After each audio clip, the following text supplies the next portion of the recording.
তুমি একটা পিচ্চি মেয়ে, তুমি বিয়ের কি বুঝবে? আমার সকল কাজ কি তুমি পারবে? তোমার তো বিয়ের বয়স হয়নি, তাও তুমি বিয়ে করতে পাগল হয়ে গেছো কেন? পিচ্চি মেয়েটি তখন বলল, আপনার স্ত্রীর থাইকা আমি বেশি পারব। আপনার কতটুকু ক্ষমতা আছে আমার তা দেখার আছে। আমি পিচ্চি মেয়ের মুখে এরকম কথা শুনে অবাক হয়ে গেলাম। একটা বাচ্চা মেয়ে বলে কি? মেয়েটা আরও বলল, আপনি আমায় বিয়ে করে দেখেন আমি কি করি। আমি তখন পিচ্চি মেয়েটাকে বললাম, ঠিক আছে, তাহলে আমি বিয়ের আগে তোমার একটা পরীক্ষা নিতে চাই। যদি পাশ করো তাহলে আমি তোমায় বিয়ে করব। মেয়েটা বলল, আপনার যে কোনো পরীক্ষায় পাশ করতে পারব। তারপর আমি পিচ্চি মেয়েটাকে নিয়ে হোটেলে গেলাম। পিচ্চি মেয়েটাও রাতে আমার সাথে। আমার তো বিশ্বাস হচ্ছে না, কি করে সম্ভব এই বাচ্চা মেয়ের ধারা। বাকি ঘটনাটি গল্পটা বলছি।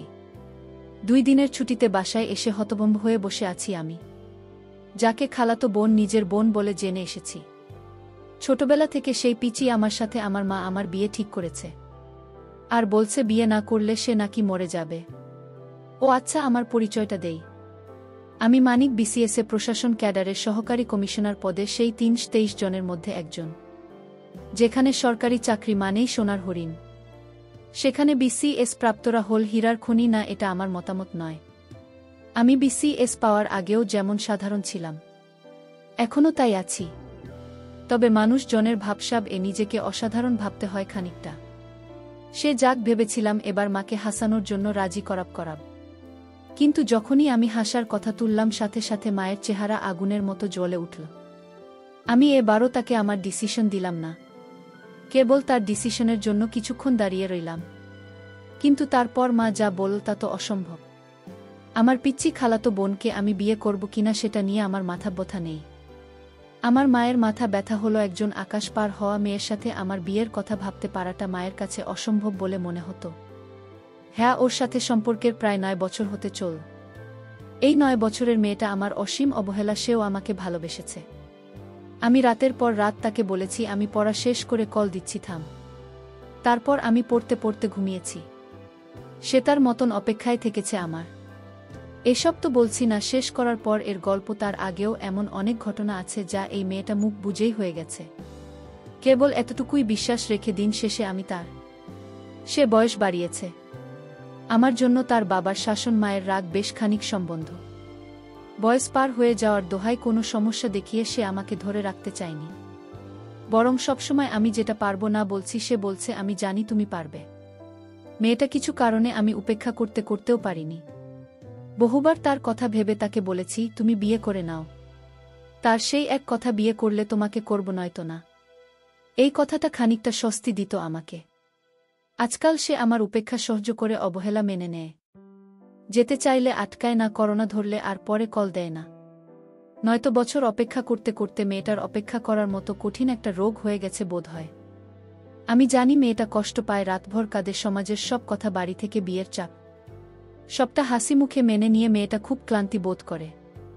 মাঝে মাঝে আমাকে বলে, মানি কিছু কথা ছিল। আমি জানি কি কথা, তবে মায়ের আপত্তির কথা বারবার তাকে শোনাতেও ভালো লাগে না আমার। তাই প্রায় দিন তার কোলে ভয় করি। হঠাৎ একদিন কল করে বলি, আর বলো না, খুব ব্যস্ত ছিলাম একদিন। তারপর সে নরমভাবে বলে, আমি জানি তো বিসিএস ক্যাডারের অনেক রকমের ব্যস্ততা থাকে। যাই হোক, পরের ক্লাসের জন্য বসে আছি, সময় হয়ে গেছে, রাখছি বলে কেটে দেয়। কথা বাড়ায় না আসে। আগে ঢাকা থেকে বাড়িতে আসলে তার জন্য সময় বের করে দেখা করতাম, আজকাল সেটাও কমিয়ে দিচ্ছি। মায়ের কিছু কথার প্রভাব আমার উপরে পড়ে গেছে। 28 বছর একটা মেয়ের জন্য বিশাল ব্যাপার। এখন আর হাসনাকে আমার ভালো লাগে না তেমন, হয়তো তাকে দেখার জন্য যে আমি ছটফট করতাম সেই আমি, তাই আজকাল আর তাকে দেখতে চাই না। কেন নাকি টাকা ইনকাম আর ক্যারিয়ার হওয়ার পরে মানুষের চিন্তাভাবনা আচমকাই বদলে যায়। আজকাল এসব আজব চিন্তা ভাবনা মাথায় ঘুরতে থাকে সবসময়। কিন্তু সে সবকে আমি সময় দিই না। ঘাড়ে চড়ে বসার একটা সুকটান দেওয়ার তাগিদে বাসা থেকে বের হলাম। তারপর অনেক দিন পরে এক মুহূর্তের জন্য হাসনাকে ছাড়া অন্য কাউকে নিয়ে ভাবতে শুরু করলাম। আকাশ মেঘলা হয়ে আসলো, হয়তো একটু পরে বৃষ্টি শুরু হবে। আমি স্কুলের পাশের মাঠে বসে একা একা অন্য কাউকে নিয়ে ভাবছি। স্কুল ছুটির পরে বৃষ্টিতে কত ভিজেছি আমরা না, এটা আমার মনে পড়তো না। সদ্য কিছু ছেলে মেয়েকে দেখেছি ভিজতে ভিজতে বাসার দিকে যেতে। 1-2টা বেনি করা মেয়ের দিকে চোখ যেতেই তার লাজুকতা দেখে বুঝলাম পাশের ছেলেটাকে সে খুব ভালোবাসে। কিন্তু এই মেয়েটা কি জানে প্রতিষ্ঠিত হওয়ার পরে ছেলেটাকে ছেড়ে দেবে, এই ভেবে কিছুটা মন খারাপ হয়ে গেল। তারপর মনে হলো আচ্ছা আমিও একই কাজ করেছি। অতঃপর আর সেখানে বসে থাকলাম না। ঘড়িতে সময় তখন 2:30। হাসিনাকে এখন স্কুলে গেলে পাওয়া যাবে। আমি সোজা ওর স্কুলের উদ্দেশ্যে চলে গেলাম। সেখানে চাকরি করে আজ প্রায় 5 বছর। গেটের সামনে রিকশা থামতেই হাসিনার সাথে আমার চোকাচোকি হলো। ইশারায় বললাম উঠে বসতে। তারপর তার দিকে চোখ ফেরাতেই প্রথমবারের মতো উপলব্ধি করলাম চোখের নিচে ডার্ক সার্কেলগুলো। এগুলো যেন সাক্ষী তার রাতের পর রাত না ঘুমানোর। তারপর তার দিকে যতবার তাকালাম কেবল মনে হতে লাগল এই মেয়েটাকে তো একসময় খুব ভালোবাসতাম, এর জন্যই তো পাগলামো করতাম। তাহলে পাশাপাশি রিকশায় বসে ও আজ আমাদের এত দূরত্ব কেন? হাসো না এখন আর আমার সাথে কথা বলা দেখা করা। ফুচকার আবদার এসবের জন্য জেদ করে না কেন? রিকশাটা হাসিনার বাড়ির সামনে থামাতে বললাম, ও কিছুই বল না, নেমে গেল। আমি বললাম আজ সন্ধ্যায় রিকশায় ঘুরব, নীল শাড়িটা পরে রেডি থেকো, নিতে আসব। ও এবার মুচকি হেসে বলল অপেক্ষা করব। তারপর বাড়ির ভিতরে চলে গেল। আমি বাসায় এসে একটা ঘুম দিলাম, কারণ আপাতত মাথা কাজ করছে না, একটা ঘুম দরকার। প্রায় 8টা বাজে। ঘুমের ভাবটা কাটতেই আবারও ফোন বাজতে লাগল। ফোন ধরে বললাম বলো এমন কেন করো? মানিক কি করলাম? তোমার আসার কথা ছিল না, শরীর ঘুমাচ্ছিলাম। 10টায় আসছি বলে কেটে দিলাম। তারপর হাসনা দেওয়া খুব পছন্দের সাদা পাঞ্জাবিটা গায়ে দিলাম। ঘর থেকে বের হতেই মায়ের সামনে পড়লাম।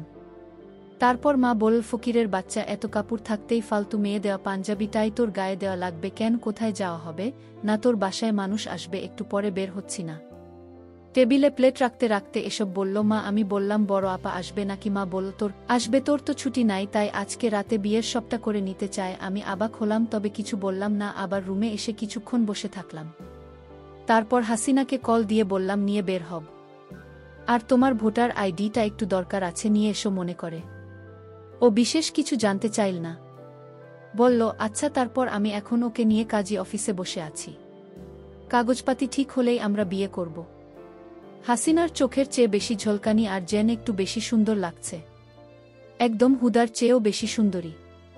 বিয়ে পাট চুকিয়ে আমি হাসিনাকে নিয়ে বাড়ি ফিরলাম। দরজায় দাঁড়াতেই সবাই আমাদের দেখে হতভম্ব। মা ওকে দেখেই যা নয় তা বলা শুরু করে দিল। বড় আপা এগিয়ে এসে হাসনাকে বাড়ির ভিতরে সোফায় নিয়ে বসাল। তারপর বলল এতদিনে একটা কাজের কাজ করেছিস ভাই। মাপার কথায় অগ্নিমূর্তির ন্যায় বিগড়ে গেল। তারপর আবারও হাসনাকে বকতে লাগল। তখন আমি বলা শুরু করলাম মা, এই যে তোমার বড় মেয়ে, তার বয়স কত করে বিয়ে দিয়েছিলে? যেন 27, তাও নাকি আপা তোমার কাছে ছুটি ছিল? পাড়া প্রতিবেশী কিছু বললে তার উপরে ঝাঁপিয়ে পড়তে না করনি? অথচ আমার কত কত সময় ফিরে গেছে, মনে আছে তোমার? তবু তুমি বলতে আমার মেয়ে এখনো বুড়ি হয়নি, ওর আরও ভালো ঘরে বিয়ে দেব। তারপর একদিন আবার বিয়ে হয়ে গেল। তখনও তোমাকে বলতে শুনতাম মেয়ে তাকে আরও কিছুদিন রাখতে পারতাম। তোমার মেয়ে আকাশে তোমার কাছে খুকি ছিল। অথচ কথাটা যখন তোমার ছেলের ঘাড়ে এসে পড়ল তখন অন্যের মেয়েটা বুঝি। আজকে যদি আমি ভালো পজিশনে না থাকতাম, ভালো টাকা স্যালারি না পেতাম, তখনও কি তোমার মতবাদ এমনই থাকতো? কই, আজ থেকে 5 বছর আগে যখন ওকে তোমার সাথে পরিচয় করিয়ে দিলাম, তখন তো তুমি ওকে বলেছিলে এমন চাঁদ মুখে কেউ পছন্দ না করে থাকতে পারে। তাহলে আজকের সেই পছন্দের মেয়েটাকে তোমার কাছে বড়ই অসুন্দর লাগে।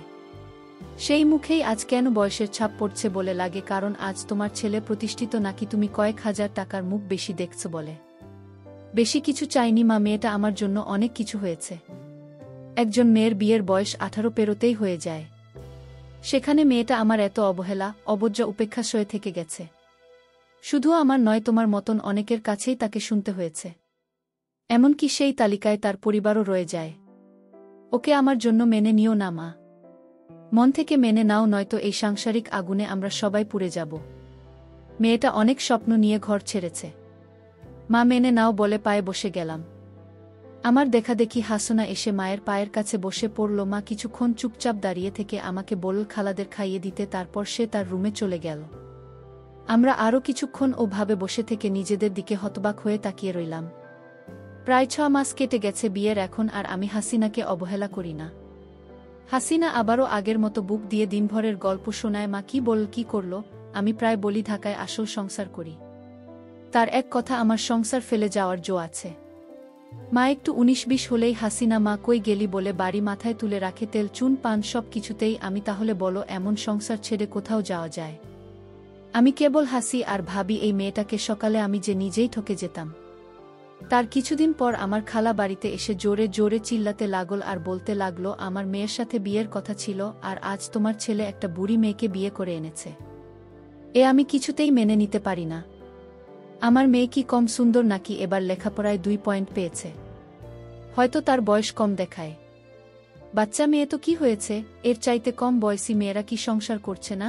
খালের মুখে এরকম কথা শুনে আমি অবাক হয়ে গেছি। আমার মাকে বলছে, তুই বোন হয়ে আমার সাথে এরকম বেইমানি করতে পারলে? মা বলল, আমি তো বেইমানি করিনি। আমার ছেলে ভালোবেসে বিয়ে করেছে, আমার ছেলের পছন্দের বাইরে তো আমি কিছু সিদ্ধান্ত নিতে পারি না। খেলা বল, তাহলে আগে কেন কথা দিয়েছিলেন? এখন তো আমার মেয়ে দানাপানি ছেড়ে মরতে বসেছে। মা বলল, এখন আর কি করার আছে আমার বলতো? তোর মেয়েকে পূজা খালা বলল, আমার মেয়ের যদি কিছু হয় তাহলে আমি কিন্তু মা ছেলে কাউকে ছাড়ব না। খালের মুখে এরকম কথা শুনে আমি একটু চিন্তায় পড়ে গেলাম। আমি জানি খালা এখন আমার বড় চাকরি হয়েছে, তো তাই আর লোকটাকে সামলাতে পারছে না। আমি এসব ভাবতে লাগলাম। আমার মাকে বললাম, মা তুমি কিচ্ছু চিন্তা করো না, তোমার বোনের পিচ্চি মেয়েকে আমি সব বুঝিয়ে বলবো। আমি আশা করছি সব ঠিক হয়ে যাবে। মা বলল, তাই যেন হয় বাবা, মেয়েটা যদি কিছু করে বসে তাহলে তো তোর উপর ঝামেলা হতে পারে। আমি বললাম, মাইনে নিয়ে তুমি কোনো চিন্তা করো না, কিভাবে কি করতে হয় আমার সব জানা আছে। তারপর একদিন খালার পিচ্চি মেয়েটা হঠাৎ আমাদের বাড়িতে আসলো। আমি তাকে বললাম, আসো তুমি আমার ঘরে আসো।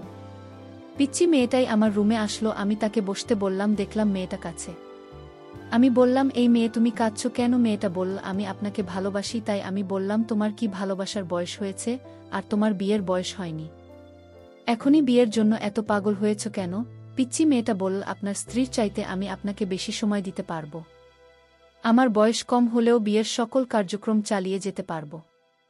আমি তো এই পিচ্চি মেয়ের কথা শুনে অবাক হয়ে গেলাম। ছোট্ট একটা মেয়ে বলে কি? তার মাথায় তোমায় কি ভূত চাপিয়ে দিচ্ছে নাকি? আমি তখন পিচ্চি মেয়েটাকে বললাম, আচ্ছা ঠিক আছে, তুমি কিছুদিন অপেক্ষা করো, আমি তোমায় বিয়ে করব, তুমি হবে আমার দ্বিতীয় স্ত্রী। এতে কি তোমার আপত্তি আছে? পিচ্চি মেয়েটি বলল, আমি শুধু আপনাকে চাই। বিয়ের 1 মাস পর আমায় বিদায় দিয়ে দিলেন, তাও আমাকে বিয়ে করুন, নইলে আপনাকে ছাড়া আমি বাঁচতে পারব না।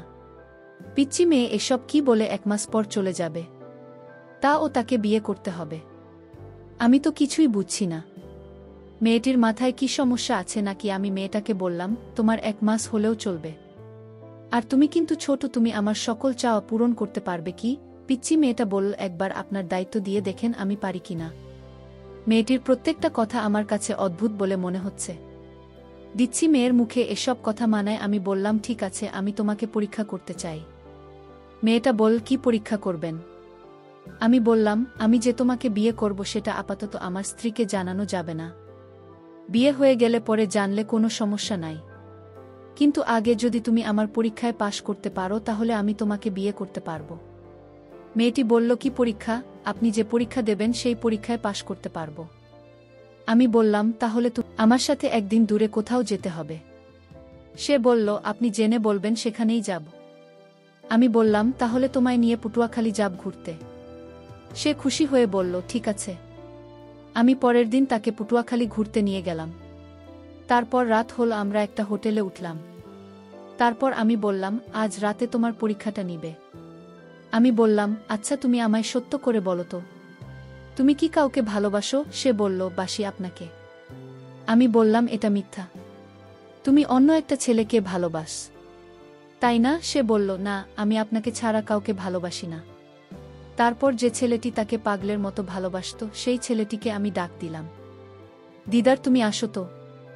দিদার তুমি সব খুলে বলো। দিদার বলল, স্যার, আপনার খালাতো বোন আমায় পাগলের মতো ভালোবাসত, কিন্তু আপনার যখন বড় চাকরি হয়ে গেছে তখন আপনার খালা তাকে আপনার কাছে বিয়ে দিতে চায়। আপনার খালা বল, দরকার হয় একদিনের জন্য ওকে বিয়ে কর, কারণ তার সম্পত্তির ভাগ আমি চাই। আপনার খেলা একজন লোভী মানুষ।